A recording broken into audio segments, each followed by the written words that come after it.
그 당시에 영화 시나리오가 하나 들어와서 저한테 섭외가 왔는데 너무 영화로 다시 복귀하고 싶고 이번이 기회가 될 수도 있을 것 같아. 그래서 해보고 싶어라고 해서 응원한다라고 해서 시작을 했는데 영화에서 이제 배드신이 있었거든요.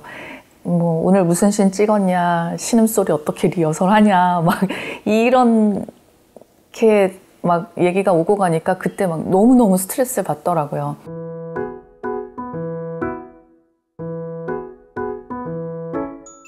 연기 수업이 끝나고 집으로 돌아온 가현 씨. 이곳에서 홀로 두 아이를 키우고 있습니다.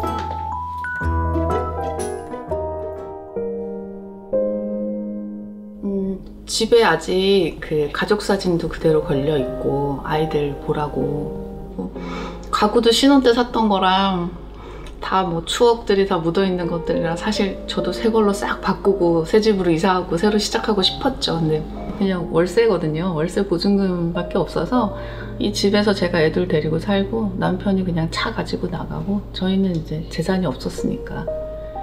근데 안타깝게 빚을 안 나눴지. 이혼하기 전부터 시어머니까지 5 식구가 살아온 공간. 이 방이 저희 어머니 지내셨던 방이에요. 과거 우울증으로 거동이 어려운 시어머니와 함께 살았던 배우 장가현. 그러면 여기서 이제 마지막 인사를 하셨겠어요? 네, 어머님 많이 울면서 가셨어요. 서로 잘 지내라, 네, 어머님도 건강하셔라 이렇게 인사하고 가셨죠. 이혼 후에도 여전히 과거 추억과 아픔이 있는 장소에 머무르고 있습니다.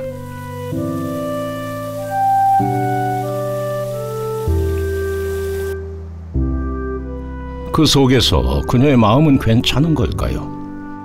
이곳을 떠나지 못하는 이유가 있는 걸까? 안녕하세요. 의외의 장소에 등장한 배우 장가현. 이른 오전부터 세무서를 찾은 이유는 무엇일까? 사업이 좀 많이 확장하다가 빚을 좀 많이 지게 됐어요. 그래서 3억 정도 파산 신청을 하게 됐고요. 파산 신청? 네, 파산 신청을 했어요. 그래서 파산이 완료가 됐는데 문제는 이제 세금이 1억 정도가 남았어요. 계속 규칙적으로 갚지를 못하고 그러다 보니까 자꾸 압류가 들어오더라고요. 결혼 생활을 이어갈 때 생계를 위해 쇼핑몰 사업을 벌였답니다. 처음엔 잘 되던 쇼핑몰이 자금 문제로 3년 만에 주저앉아 파산 신청까지 했다네요. 혹시 지금 수입이나 그런 재산 현황이나 이런 것들은 좀 어떻게 되시는지 한번 여쭤봐도 될까요?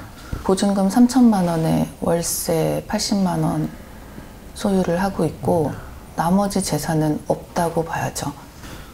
수입 자체도 고정적이지 않고 그리고 이미 압류도 되어 있는 상황이고 사실 세법적으로는 뾰족한 수가 있는 상황은 아니에요. 그런 상황은 아니고 지푸라기라도 잡고 싶은 심정으로 왔건만 뾰족한 해답은 없답니다. 감사합니다. 세무서에서도 도움을 받기 어려운 상황. 아직 학생인 아이들과 생계를 꾸려나가기엔 막막하기만 한 현실인데요. 통장을 압류당하니까 아무것도 할 수 없어요.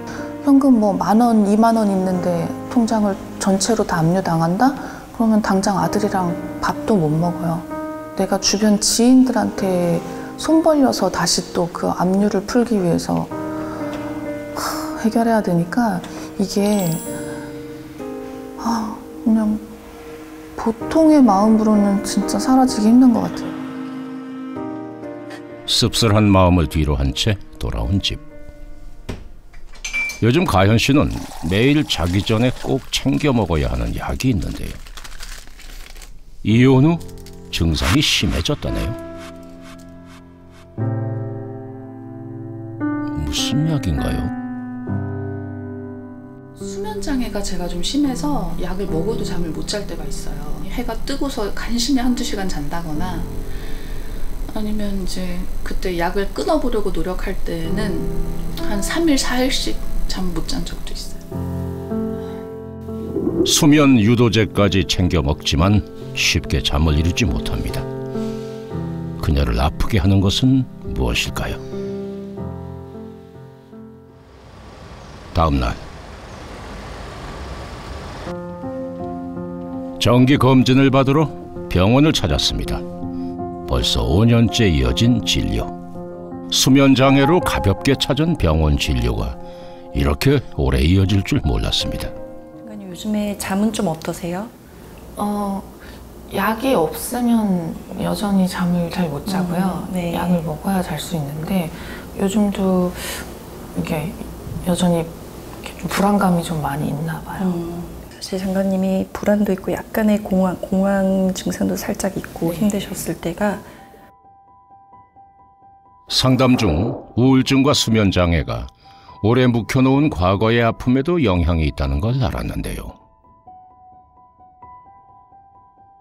이전에 또 봤던 그 유년 시절과 이럴 때 헤어지고 떨어지고 분리되고 그런 불안정감 때문에 사실은 수면 장애도 계속 오랫동안 어릴 때부터 있다고 하셨고 그녀가 이별에 더욱 무너져 내린 건 오랜 시간 쌓여왔던 가정사 때문입니다.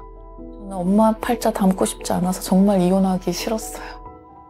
소리 지르고 다 때려 부수고 막 그렇게 싸우셨기 때문에 저희 집은 어릴 때 꿈이 빨리 결혼해서 빨리 집을 벗어나고 그리고 나는 정말 다정한 그리고 행복한 가정을 내 새끼들한테 만들어줘야지라는 생각이 늘 강했어요. 과거 부모님에게 받은 상처에서 벗어날 수 있을까요? 진료가 끝나고 마트 앞에서 누군가를 기다리는 장가현.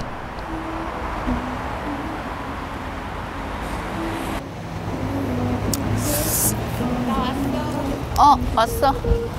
일은? 끝내고 왔지. 아, 끝났어? 오늘 저기는 안 갔고? 웅지는? 거기는 안 갔고? 제 여동생이에요. 친동생입니다. 어릴 땐 얘가 좀 예뻤어요. 저보다 더 예쁘다는 소리를 많이 들었던 애인데 이렇게 늙었네요. 인근에 살지만 각자 생계로 인해 자주 보지 못했던 자매. 오랜만에 둘만의 데이트를 즐기기로 했는데요. 언니를 엄마같이 따랐다는 동생. 거의 10,000원이라고 그랬었는데 지금 깻잎 넣을까, 깻잎? 깻잎 넣어서 참치김밥을 먹고 싶다고. 또 골고루 해달라 그러네 또. 이건 근데 나물용이야. 내가 저기 쌈채소 있는데 가서 해줄게. 잠깐만. 하나, 둘, 셋. 하는 김에 넷. 오징어무침 얼마 안 걸리잖아. 조용히. 하나, 둘, 셋, 넷, 5개. 줘봐봤네. 말도 안 되는 소리 하지 마. 왜? 시끄럽다. 해달라는 게 좀 많으시네요. 원래 저래요. 그래서 맨날 아니, 메뉴를 언니 음식이 맛있거든요. 언니가 어릴 때부터 나이가 2살 차이밖에 안 나는데 되게 어른 같았었어요. 그래서 좀 어떻게 보면 엄마 같은 그런 언니이기도 하죠. 네. 어릴 때 엄마가 같이 안 살았잖아요. 그러다 저희끼리 있는 시간이 많아서 애들이 저를 좀 무서워하기도 하고 그랬어요. 저희 손바닥 맞으면서 자랐어요. 누구한테요? 언니한테요.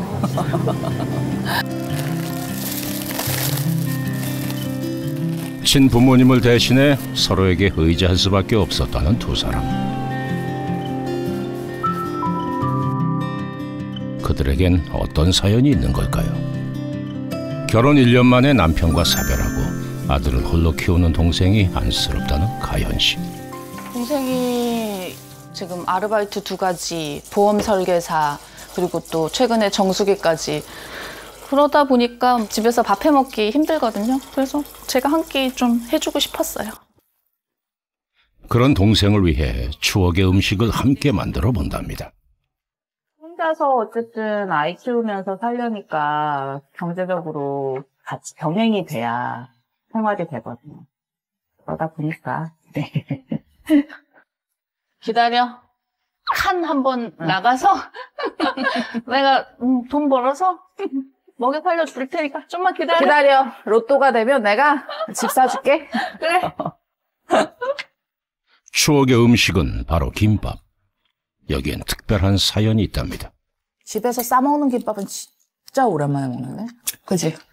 약간 우리 김밥에 사연 있는 애들이잖아. 소풍 때마다 친구 엄마가 싸준 김밥을 부러워했다던 자매.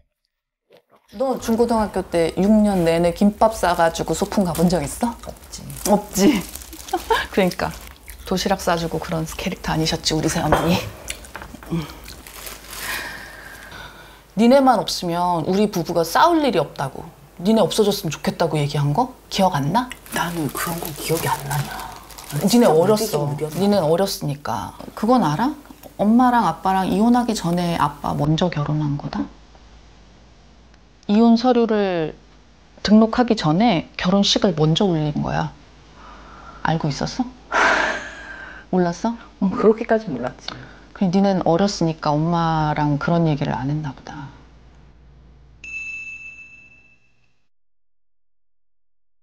엄마가 늘 혼자 집에 있고 아빠는 늘 지방에 가 있고 다른 여자분들 만나고 있고 막 이래가지고 어느 날 짐 싸 이러더니 밤에 고속버스를 우리 셋만 태워서 보내버리는 거예요.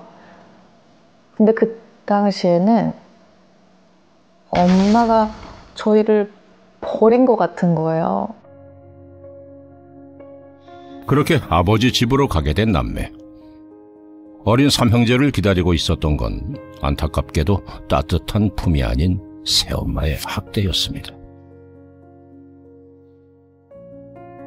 먼저 나오고 니네만 남겨놓고 나와버려서 늘 좀 마음의 짐이었어. 늘 미안했어. 어쨌거나 그게 우리 나름의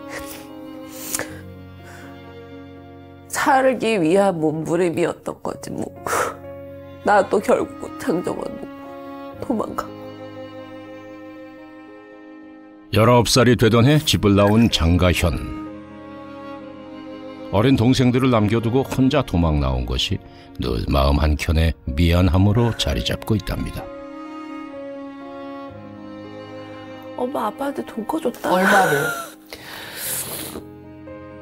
나한텐 처음에 2,000이래. 누가? 엄마가. 그랬는데 알고 봤더니 2,000도 아니고 4,000이야. 그렇게 그 사람한테 속아놓고 그걸 또 속아. 진짜. 멍청해도 멍청해도.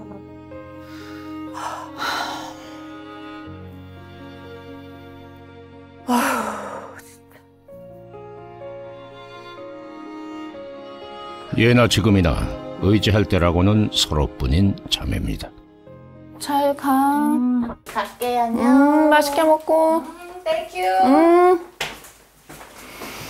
동생을 보내고 분을 삭히지 못하는 장가현.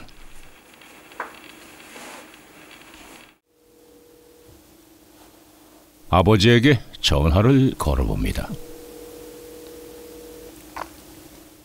아무래도 그렇게 당하고도 또 4천만 원을 빌려준 엄마도 밉고 그걸 빌려간 아버지를 참을 수가 없나 봅니다. 과연 아버지에게 변명이라도 들을 수 있을까?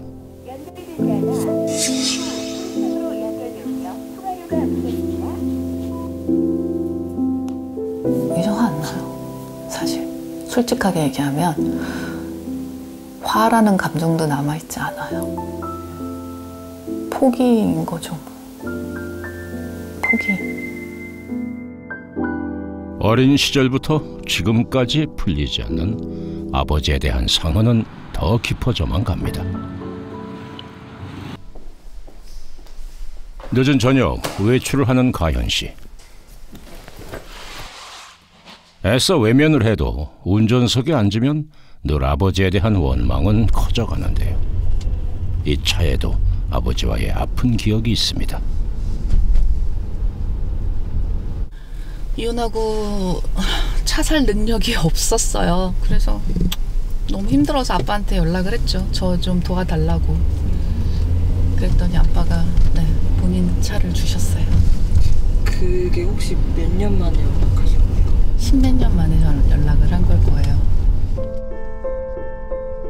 이혼 후 벼랑 끝으로 내몰린 상황. 아버지에게 울며 손을 내밀 수밖에 없었답니다. 정말 보란 듯이 잘 살고 싶었는데 그래서 아빠한테 나도 이혼했다라는 얘기를 정말 하고 싶지 않았었죠. 정말 싫었지만 그 당시 이제 상황이 방법이 없었어요. 그렇게 살기 위해 뭐든 해야 했던 장가연. 도착한 곳은 서울의 남산인데요. 그녀가 늦은 시간에 이곳에 온 이유는 뭘까요? 배우로서 파티에 초대된 걸까요? 장가연이라고 합니다. 반갑습니다. 사랑과 전쟁으로 많이들 알려져 있는 그런 연기자이고요. 이렇게 행사나 그런 기업 행사를 사회부로 많이 다녀요. 그런데 행사 사회를 보는 장가연.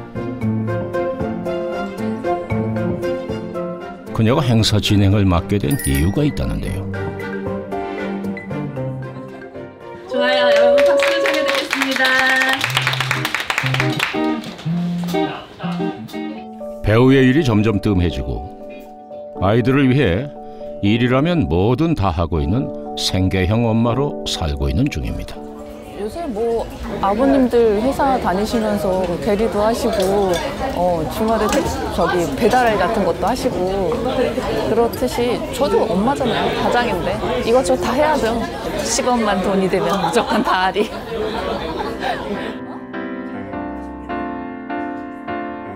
힘은 들지만 항상 밝은 얼굴로 일에 임하고 있습니다. 행사가 끝나고 도착한 곳은 집이 아닌데요.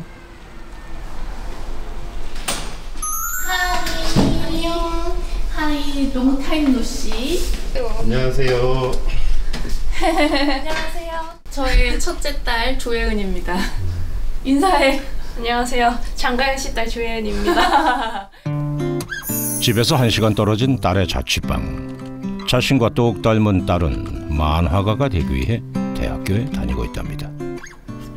어쨌든 대학 가는 것도 사실 작은 돈은 아니잖아요. 그렇죠. 순식간에 뭐 몇백만 원, 돈 1,000만 원 가까이가 뚝딱 필요했었으니까 그때 그냥 가지고 있는 거 다 팔고 싹싹 끌고 모아서 해결했어요. 엄마와 성격까지 닮은 딸 예은 씨. 엄마의 짐을 덜어주기 위해 장학생을 놓치지 않고 생활비까지 버는 똑순이랍니다. 힘들어서 어떡해. 내가 벌려놓은 일 내가 마무리해야지. 편의점 알바도 야간에 같이 뛰고 있거든요. 그래서 제가 이제 돈을 벌 수 있는 나이가 충분히 됐으니까 이제는 제가 엄마의 좀 고생을 덜어주고자 제가 버는 게 맞다고 생각해서 즐겨야 하고 누려야 하는 것들을 많이 못하는 것 같아서 좀 안쓰럽긴 해요. 뭘 안쓰러워.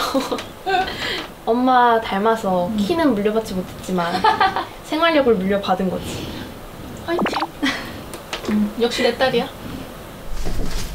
이건 뭐야? 하지 말라고 이런 거. 아 좀 그냥 필수품이야. 이거는 생필품. 그만 좀 사와. 그냥 좀 넣어놔. 굳이 부끄러워하는 딸에게 성물품을 챙겨주는 엄마. 가현 씨가 이렇게까지 하는 데에는 아픈 사연이 있답니다. 이렇게 좀 안 좋은 일들을 겪었을 때 엄마 아빠로부터 좀 보호받지 못한다는 느낌이었거든. 납치당했다가 왔을 때도 그때 아빠가 마치 내 탓인 것처럼 어이구 하고 그냥 넘어간 적이 있었거든. 보살핌 없이 모든 걸 혼자 해내야 했기에 딸만큼은 하나라도 더 챙겨주고 싶은 마음입니다. 술에 취해서 저를 이렇게 강제로 끌고 갔는데 막 동네방네 살려달라고 소리 지르고 막 질질질 끌려가는데도 눈 마주친 분이 그냥 무시하고 가더라고요. 폭행을 좀 당했고 그래서 이렇게 눈에 멍이 들었어요. 근데 이제 술이 취해서 잠이 들었고 저는 그때 이제 새벽에 도망 나왔었어요. 날 밟고 우유 배달하시는 분이 오시길래 그분 붙잡고 저 좀 살려달라고. 그렇게 해서 시내로 나왔다. 무서웠지. 성에 대한 부정적 인식을 갖고 있는 자신과 다르게 컸으면 하는 엄마의 마음을 따로는 알까요? 엄마가 어렸을 때부터 그런 일을 겪었다는 것도 충격이었고, 사실 저랑 비슷한 나이에 그렇게 많은 일을 겪은 거니까 그런 거에 좀 더 마음이 안 좋았던 것 같아요. 이혼 가정의 아픔만큼은 되물림하고 싶지 않았건만 엄마 장가현은 딸에게 미안한 마음뿐입니다. 다음 날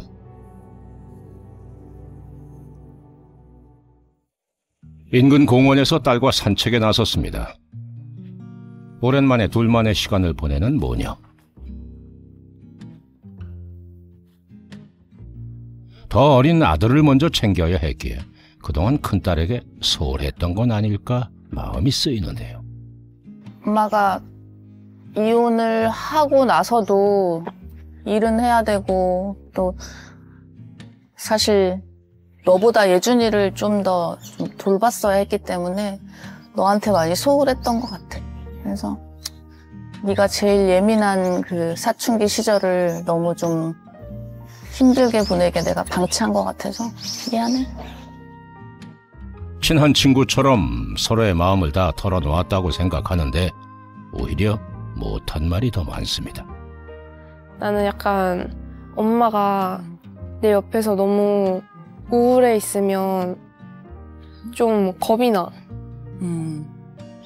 나까지 우울해 있으면 뭔가 끝이 안 날까 봐. 덤덤하게 얘기해서 엄마가 우울해하는 게 빨리 끝나길 바랬어. 네가 오히려 내 우울을 짊어졌네? 나 때문에? 항상 의젓하게 동생과 자신을 배려하는 큰딸이 든든하면서도 안타까운 마음이 듭니다. 어쩔 때 보면 네가 더 어른 같을 때가 있어. 나도 느껴. 힘든 고비를 넘는 중인 모녀. 잘 커줘서 너무 고마워. 하지만 함께하기에 헤쳐나갈 수 있을 겁니다. 앞으로도 밝고 건강하게 부탁한다.